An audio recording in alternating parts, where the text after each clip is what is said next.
ಮಧ್ಯಂತರ ಜಾಮೀನನ್ನ ಪಡೆದು ಹೊರಗಿರುವಂತಹ ದರ್ಶನ್ ಸದ್ಯಕ್ಕೆ ಆಸ್ಪತ್ರೆಯಲ್ಲಿ ಚಿಕಿತ್ಸೆಯನ್ನು ಪಡಿತಾ ಇದ್ದಾರೆ ತಮ್ಮ ಬೆನ್ನು ನೋವಿನ ವಿಚಾರಕ್ಕೆ ಸಂಬಂಧಪಟ್ಟಂತೆ.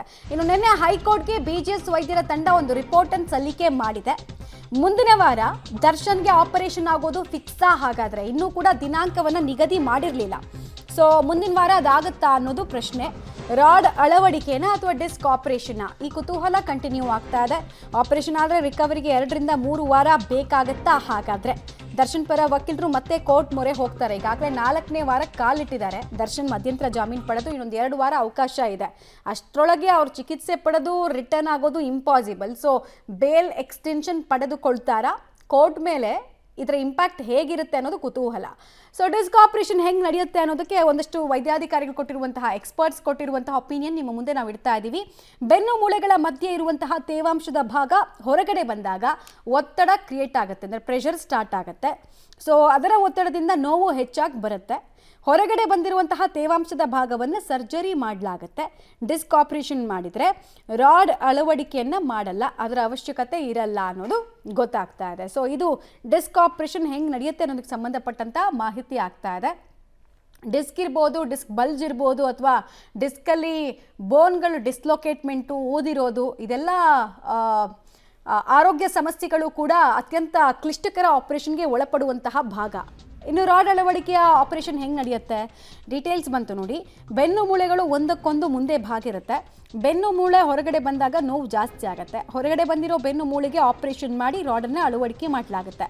ಯಾವುದೇ ಆಪರೇಷನ್ ಆದರೂ ಕೂಡ 3.5 ತಿಂಗಳು ರೆಸ್ಟ್ ಬೇಕು ಅನ್ನೋದು ವೈದ್ಯಾಧಿಕಾರಿಗಳ ಒಪಿನಿಯನ್ ಆಗ್ತಾ ಇದೆ. ಬಿಕಾಸ್ ಬೆನ್ನು ಮೂಳೆಗೆ ಸಂಬಂಧಪಟ್ಟಂತೆ ಮತ್ತು ನಾವು ಆರಂಭದಿಂದ ಕೂಡ ಹೇಳ್ತಾ ಇದ್ವಿ, ಇನ್ಸ್ಟೆಂಟ್ ರಿಸಲ್ಟ್ ಸಿಗಲ್ಲ ನಿಮಗೆ ಜಾಯಿಂಟ್ ವಿಚಾರದಲ್ಲಿ. ಮತ್ತು ಸಕ್ಸಸ್ ರೇಟ್ ಕೂಡ ತುಂಬ ಕಡಿಮೆ ಇರುತ್ತೆ. ಒಂದ್ಸಲ ಆಪರೇಷನ್ಗೆ ಒಳಗಾದವರು ಮತ್ತೆ ಮತ್ತೆ ಕಂಪ್ಲೇಂಟನ್ನು ಹೊತ್ತುಕೊಂಡು ಹೋಗೋ ಸಾಧ್ಯತೆ ಇರುತ್ತೆ. ಸೊ 2-3 ತಿಂಗಳಂತೂ ಅವರಿಗೆ ಬೆಡ್ ರೆಸ್ಟ್ ಬೇಕು ಅಂತ ಹೇಳಲಾಗ್ತಾ ಇದೆ. ಡಿಸ್ಕ್ ಪ್ರಾಬ್ಲಮ್, ಸ್ಲಿಪ್ ಡಿಸ್ಕ್ ಅಂದರೆ ಏನು? ಇದು ಈ ಬೆನ್ನು ಮೂಳೆ ಇದೆಯಲ್ಲ, ಬೆನ್ನು ಮೂಳೆ ಮಧ್ಯದಲ್ಲಿ ನಮ್ಮಲ್ಲಿ ಡಿಸ್ಕ್ ಅಂತ ಇರುತ್ತೆ. ಆ ಡಿಸ್ಕ್ ಏನಾಗುತ್ತೆ, ಕೆಲವು ಜನಕ್ಕೆ ಆಚೆ ಬರುತ್ತೆ. ಆಚೆ ಬಂದು ನರದ ಮೇಲೆ ಒತ್ತಡ ಆಗುತ್ತೆ. ಹೇಗೆ ಒತ್ತಡ ಆಗುತ್ತೆ? ಅದು ಹೀಗೆ, ಇದು ಆಚೆ ಬಂದೋಡಿ, ಈಗ ಇಲ್ಲಿ ಸಿಕ್ಕಾಕೊಂಡಿದೆಯಲ್ಲ, ಆ ಥರ ಆದಾಗ ಡಿಸ್ಕ್ ನೋವು ಬರುತ್ತೆ. ಕಾಲಲ್ಲಿ ಜೋವು, ಇದು ಡಿಸ್ಕ್. ಈ ಕೆಂಪದಾಗ ತೋರಿಸ್ತಾ ಇದೀವಲ್ಲ, ಅದಕ್ಕೆ ಡಿಸ್ಕ್ ಅಂತ ಹೇಳ್ತೇವೆ. ನಿಮ್ಗೆ ಅರ್ಥ ಆಗ್ಲಿಕ್ಕೆ ಕೆಂಪದಾಗಿದೆ, ಬಟ್ ನಾರ್ಮಲಿ ಮನುಷ್ಯ ಒಳಗೆ ಮೈಯೊಳಗೆ ವೈಟ್ ಆಗಿರುತ್ತೆ. ಆಯ್ತಾ?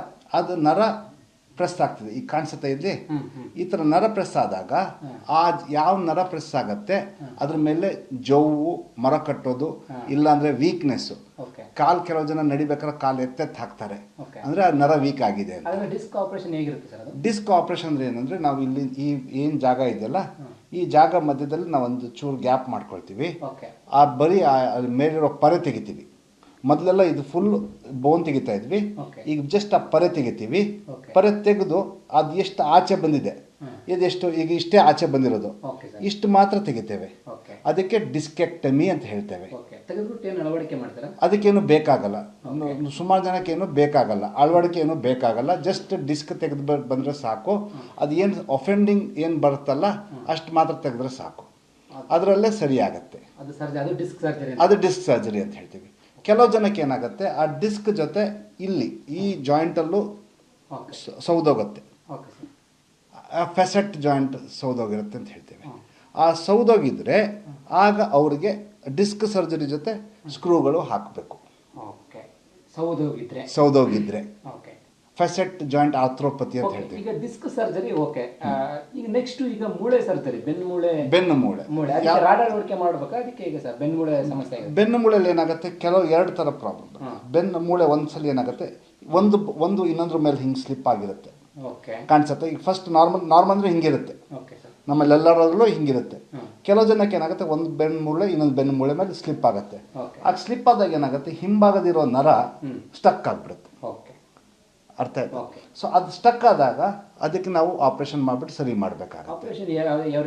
ಅದನ್ನ ಆಪರೇಷನ್ ಏನು ಮಾಡ್ತೀವಿ ಅಂದರೆ, ಆಗ ಈ ಮಧ್ಯಭಾಗದ ಏನಿದೆಯಲ್ಲ ಬೋನೆಲ್ಲ ತೆಗೆದು ಈ ಡಿಸ್ಕ್ ಜಾಗದಲ್ಲಿ ಏನಿದೆಯಲ್ಲ ಅಲ್ಲಿ ತೆಗೆದು ಬೋನ್ ಗ್ರಾಫ್ಟ್ ಹಾಕ್ತೇವೆ.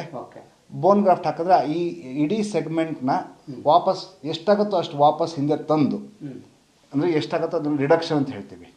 ಈ ಕೆಳಗೆ ಹೋಗಿರೋದನ್ನು ಆದಷ್ಟು ನಾರ್ಮಲಾಗಿ ತಂದು ಬೆನ್ನ ಹಿಂಭಾಗದಲ್ಲಿ ಸ್ಕ್ರೂಗಳು ಹಾಕ್ತೇವೆ. ಓಕೆ, ಅದನ್ನು ರಾಡ್ ಅಳವಡಿಕೆ. ಡೀಟೇಲ್ಸ್ ಕೊಡ್ತಾರೆ. ನೇರ ಸಂಪರ್ಕದಲ್ಲಿ ಜಾಯ್ನ್ ಆಗ್ತಿದ್ದಾರೆ ಲೋಕೇಶ್. ಮಧ್ಯಂತರ ಜಾಮೀನು ಪಡೆದು ಆಲ್ಮೋಸ್ಟ್ 4ನೇ ವಾರ ಇದು. ಈ ಹಿಂದೆ ಅವರು ವಕೀಲರು ಹೇಳ್ತಾ ಇದ್ದಿದ್ದು ಇಮಿಡಿಯೇಟ್ ಆಪರೇಷನ್ ರಿಕ್ವೈರ್ಮೆಂಟ್ ಇದೆ, ಇಲ್ಲ ಲಕ್ವಾ ಹೊಡೆದು ಬಿಡುತ್ತೆ ಅಂತೆಲ್ಲ ಹೇಳ್ತಾ ಇದ್ರು. 4 ವಾರ ಆದರೂ ಇನ್ನೂ ಯಾವ ಆಪರೇಷನ್ನು ಸಮಯ ಇನ್ನೂ ನಿಗದಿ ಆಗಿಲ್ಲ.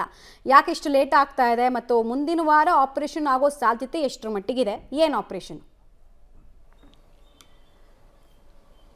ಮಮತಾ, ಈಗ ಲೇಟ್ ಆಗಲಿಕ್ಕೆ ಪ್ರಮುಖ ಕಾರಣ ಅಂತಂದರೆ ಲಾಸ್ಟ್ ಟೈಮು ನ್ಯಾಯಾಲಯಕ್ಕೆ ಮೆಡಿಕಲ್ ರಿಪೋರ್ಟ್ ಕೊಟ್ಟಂಥ ಸಂದರ್ಭದಲ್ಲಿ ವಿಮ್ಸ್ ಆಸ್ಪತ್ರೆಯಿಂದ ನ್ಯಾಯಾಲಯಕ್ಕೆ ಮೆಡಿಕಲ್ ರಿಪೋರ್ಟ್ ಕೊಟ್ಟಂಥ ಸಂದರ್ಭದಲ್ಲಿ ಅದರಲ್ಲಿ ಒಂದು ವರ್ಡನ್ನು ಮೆನ್ಷನ್ ಮಾಡಿದರು, ಕನ್ಸರ್ವೇಟಿವ್ ಟ್ರೀಟ್ಮೆಂಟನ್ನು ಕೊಡ್ಬೋದು ಅಂತ ಕೂಡ ಹೇಳಿದರು. ಅದರ ಆಧಾರಂತೆ ವಿಮ್ಸ್ ಆಸ್ಪತ್ರೆಯ ರಿಪೋರ್ಟ್ನಂತೆ ಇಲ್ಲಿ BGS ಆಸ್ಪತ್ರೆ ವೈದ್ಯರು ಮೊದಲು ಅವರಿಗೆ ಕನ್ಸರ್ವೇಟಿವ್ ಟ್ರೀಟ್ಮೆಂಟನ್ನು ಕೊಟ್ಟು ನೋವು ಕಡಿಮೆ ಆಗುತ್ತಾ ಅಂತೇಳಿ ನೋಡಲಿಕ್ಕೆ ಮುಂದಾಗಿದ್ದಾರೆ. ಈಗೇನು 4 ವಾರಗಳ ಕಾಲ ಇದೆ, ಈಗ ಅವರಿಗೆ ಕನ್ಸರ್ವೇಟಿವ್ ಟ್ರೀಟ್ಮೆಂಟನ್ನೇ ಕೊಡ್ತಾ ಇರುವಂಥದ್ದು. ಈಗ ಕನ್ಸರ್ವೇಟಿವ್ ಟ್ರೀಟ್ಮೆಂಟ್ ಕೊಟ್ಟರು ಕೂಡ ಕಡಿಮೆ ಆಗ್ತಾಯಿಲ್ಲ. ಆ ಕಾರಣಕ್ಕೋಸ್ಕರ ಈಗ ಮುಂದಿನ ವಾರದಲ್ಲಿ ಆಪರೇಷನ್ ಮಾಡ್ತಾರೆ ಅನ್ನುವಂಥದ್ದು, ಅಂದರೆ ಆಪರೇಷನ್ ಮಾಡಲಿಕ್ಕೆ ಚಿಂತನೆ ನಡೀತಾ ಇದೆ ಅಂತೇಳಿ ಹೇಳಲಾಗ್ತಾ ಇದೆ. ಈಗಾಗಲೇ ನಿನ್ನೆ ಕೋರ್ಟಿಗೆ ಕೊಟ್ಟಂಥ ರಿಪೋರ್ಟ್ನಲ್ಲೂ ಕೂಡ ಆಪರೇಷನ್ಗೆ ಪ್ರಿಪೇರ್ಡ್ ಆಗ್ತಾ ಇದ್ದಾರೆ, ಮಾನಸಿಕವಾಗಿ ಸಿದ್ಧತೆ ಆಗ್ತಾ ಇದ್ದಾರೆ ಅಂತೇಳಿ ರಿಪೋರ್ಟನ್ನು ಕೊಟ್ಟಿರುವಂಥದ್ದು. ಆ ಕಾರಣಕ್ಕೋಸ್ಕರ ಈಗ 4 ವಾರಗಳ ಕಾಲ ಏನು ಮುಕ್ತಾಯ ಆಗಿದೆ, ಆಪರೇಷನನ್ನು ಮಾಡಲೇಬೇಕಾಗಿದೆ. ಹಾಗಾಗಿ ಮುಂದಿನ ವಾರದಲ್ಲಿ ಆಪರೇಷನ್ ಮಾಡ್ತಾರೆ ಅನ್ನುವಂಥದ್ದು ಒಂದು ಸುದ್ದಿ ಈಗ ಬರ್ತಾ ಇರುವಂಥದ್ದು.